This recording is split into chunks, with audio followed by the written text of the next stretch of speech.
back to my channel, welcome if you're new, and welcome to BOOKMAS Day 6.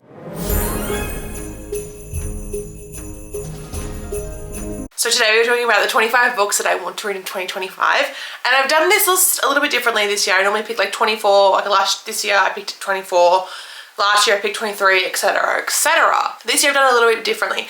I've had friends pick 25 books for me, like they each picked one book each, something that they think that I would love, but obviously as my rules stand, it has to be released within 2024 or prior. It can't be an upcoming release for 2025. So that is the rules. I ended up having, I think, 21 friends contribute, and I had 4 picks of my own that I wanted to read. So I do the full 25 of friends.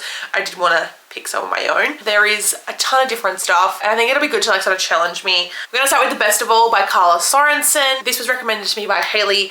I believe it's a football romance. I really don't know a lot about it. It was Carla Sorensen, so I was like, well, I'm just gonna read it anyway because I know that I'll like it because I love her books. Anything Haley likes, I will probably like too. So that is that recommendation. Haley's pages are Haley's Next Page. Then we have Taming Seraphine. This is recommended to me by Shade at the Queen of Books. This is similar to Lights Out. I've heard similar vibes, similar setup. Again, I don't know a lot about it, but I am trying to push myself to read more dark romance in 2025 because I've really neglected that genre this year.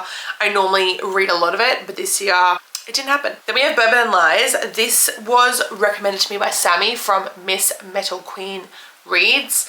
This apparently is like a small town, and I believe it's like about a group of brothers who own a bourbon distillery. I don't know, the cover is hot, so surely it'll be good. Again, anything Sammy recommends, I will read. I have a really bad habit of like doing these videos and not really reading the synopsises before. It's just a problem that I have. Down the Drain. This is different. This is a non-fiction memoir. This was recommended to me by my friend Chloe from Real Life, and this is a memoir about Julia Fox. Apparently she has a really interesting life. I think she's fascinating to watch.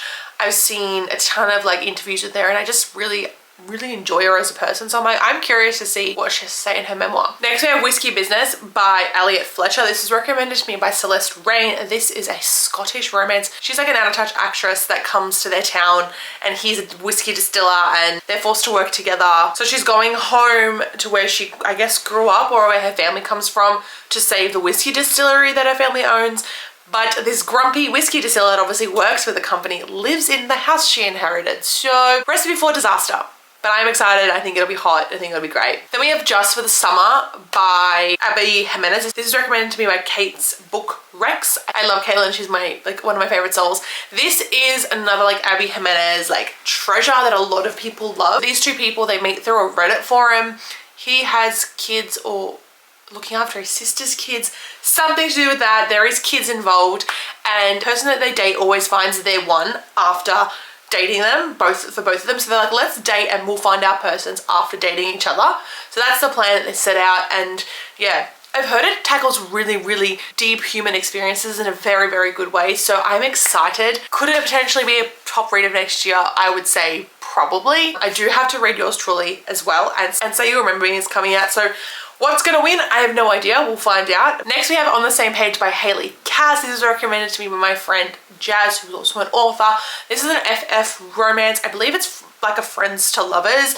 These two people meet in college. One is like a daughter of a model. She's like affluent, speaks multiple languages, like everything that one is not, and it's like their friendship and then like the eventual lead up to their romance.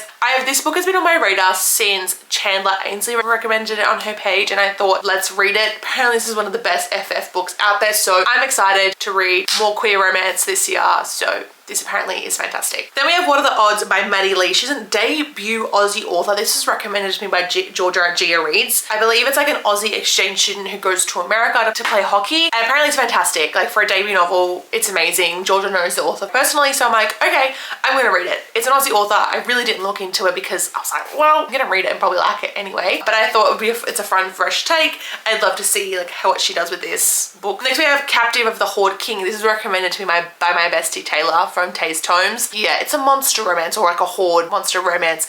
No, I didn't read the synopsis. No, I'm not going to read the synopsis. It's a monster romance. We can see where this is gonna go. Am I going to enjoy it? Most probably. Is it gonna be mostly smut? Most probably. But Taylor loves these books, so I'm willing to give it a shot and see how I like it. I've read most of like Ice Planet Barbarians by now, and I quite enjoy them as like a fun, easy read. Then we have One Dark Window by Rachel Gillig. This was recommended to me by Library of Jess from Library of Jess. And I don't know like a single thing about this book. All I know is that it's like a very, very good romantasy. I've seen this talked about all over social media over the last like year. The duology has been amazing. She said it's fantastic. I am trying to read some more fantasy in 2025. I used to read like strictly fantasy, so I know that I love it. I just haven't been able to like get myself to read it. Followed up by Quicksilver by Callie Hart, which was recommended to me by Sam from Samantha Turner Reads. This has been everywhere. This has got a Netflix TV show or movie deal. I'm going to read it. I've heard it's fantastic. Literally no qualms. I believe she's an Aussie author too. That's why that's on this list. Again, I'm going to go into it blind. Like, I very much go into my fantasy books very, very blind. I don't even know a single thing about them. Following that up again with another romance, The Crimson Moth by Kristen Ciccarelli. This is recommended to me by Holly from Pages of Holly. Don't know anything about it. I have seen some mixed reviews in the last couple of days. I'm gonna give it a try. If I hate it, I can always DNF it. So I'm a DNFer now. Like, I know very quickly if I'm gonna DNF a book. There are some books that I late DNF, but most of the time I know if I'm gonna DNF a book. We are about halfway, which is kind of fun. The reappearance of Rachel Price is recommended to me by my friend Sam from Sam's Bookshelves. A lot of Sams. This was sort of sounded very similar to, pretty sure it was like A Woman Missing that I said this sounded similar to, like a girl goes missing and then suddenly reappears. So that's the vibe that I'm getting. Then we have two Julie Soto books back to back. I never thought that I'd be in this position. I didn't really think that I was going to read these books, but yet we are here. The friends picked them, so I must submit. So Forget Me Not was picked for me by Anya. Read with Anya. This is like a second chance. He's a tattooed florist. She's a wedding planner. They reunite to plan this wedding, obviously, and sparks fly. Then we have Not Another Love Song. This is recommended to me by Liv from Squiv Reads. This is giving Raylo vibes, I believe. I don't know anything about this one because once Forget Me Not came out, I kind of wiped this out of my brain and didn't really look into it, and I'm not going to look into it. I'm going to go in with an open mind and hopefully like these books. Julie Soto is the pen name for Love's Bicket 8. The fan fiction author. She wrote All the Right Things series, so the Right Thing to Do, All the Wrong Things, I think it's called, and then The Auction. So The Auction is coming out this year, obviously under this pen name and being like redone so that it can be published. So I am going to try these and see how we go. I didn't hate her writing by any means. Like, I think I gave The Right Thing to Do like 4 stars and quite enjoyed it. Then we have Face Off by Kelsey Porto. Another Sam recommended this to me. This was recommended to me by Sam Reads Romance on Instagram. It is a hockey romance. He mistakes her for a punk bunny, but she's actually going to be playing on his team. Apparently it's great. Spicy, very good. I'm excited. Next we have When Ashes Fall by Marnie Mann. This was recommended to me by Erin's Engaging Reads. I've never read a Marnie Mann before. Let me read to you the synopsis and you can tell me what you think. So the synopsis says, it's been said that you can't love 2 men at the same time. You can't split your heart, soul, and body in half. But I'm here to tell you you can. Dylan Cole is ice sharp and unpredictable. The thunder inside is a tumultuous storm. Smith Reed is warm, soft and gentle, perfect like a sunny day. Both are mine, but I can only have one. There are 2 sides to this tale. I'm here to tell you mine. If you think this story is about a cheater, you couldn't be more wrong. So I first thought this was going to be similar to like the Candy Steiner Best Kept Secret series, but apparently it's not. But I am very intrigued. She very much told me to go in blind.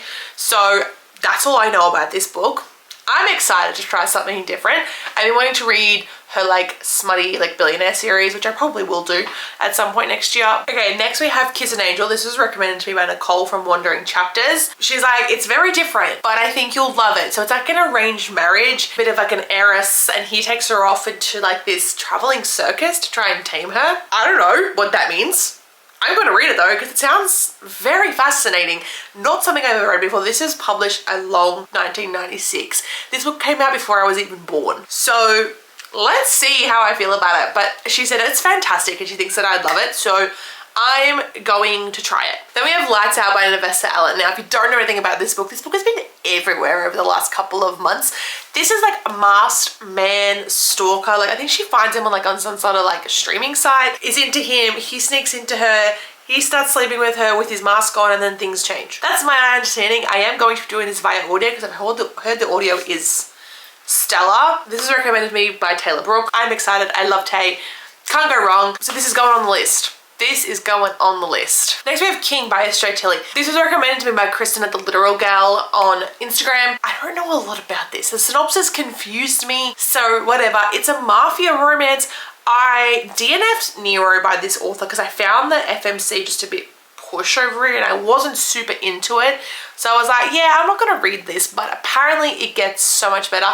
I believe this one is her favorite, but she likes the last like 3 so much more. I am very intrigued. I will try it. Again, if I don't like it, I can always DNF it. Then we have Beautiful Fiend, which was recommended to me by Alyssa at the Bookaholic on Instagram. This is a dark romance, so another dark romance sort of rounding everything out. Enemies to lovers, rival like gangs. She does MMA, so she's a freaking badass, which is what I love in a dark romance, and the FMC is a badass. So I'm gonna give this a try. Sounds really interesting. Some people that I follow and like engage with their Goodreads reviews have given it really, really high ratings.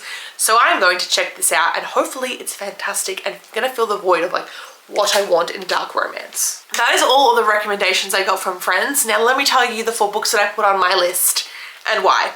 So the first one is The Italian. I have this physically. I'm not gonna go get it now. This, I believe, toes the line of like mafia. This is one of the last TR1 books that I own that I need to read. So I need to read this and Ferreira next year. I do have her 2 releases from this year that I did not read, which I'll obviously read as well. Then I have 2 workplace romances. Dear Grumpy Boss, which is a workplace romance, obviously by Julia Wolf. This is a brother's best friend, boss assistant romance, which always delivers for me. I am very excited to read this. I cannot wait to read this whole series and read more of her books next year because I have a few on my TBR and on my radar. So that is the first one. Then we have Reluctantly Yours by Erin Hawkins, another author that I want to read like this entire series. This is a fake dating, like dislike to love, billionaire romance, grumpy sunshine, New York setting. I mean, what more could you ask for? This sounds like right up my alley. And I'm very keen to read this. I can't wait to read all of them. I believe there's some Marriage of Convenience in there as well, which I'm excited for. Then last and final book is Real by Kennedy Ryan. Now, I have read majority of her books and I love them all. This is one of the last ones I sort of need to read. There is one more series, but this is one of the last sort of main ones, and this has recently been re-released with a new cover. So this is going to be read, obviously. This is like a Hollywood romance. He is a director. So that's it. That is the list of 25 books that I'm going to be reading in 2025. There is a full graphic on my Instagram, so go and check that out. Go and check out everyone's Instagrams and TikToks. I will see you guys tomorrow for day 7. We are officially over the halfway point of BOOKMAS. It's kind of going to be sad when this is over, but there is still some very fun videos coming your way. So I'll see you guys tomorrow for day 7. Bye guys.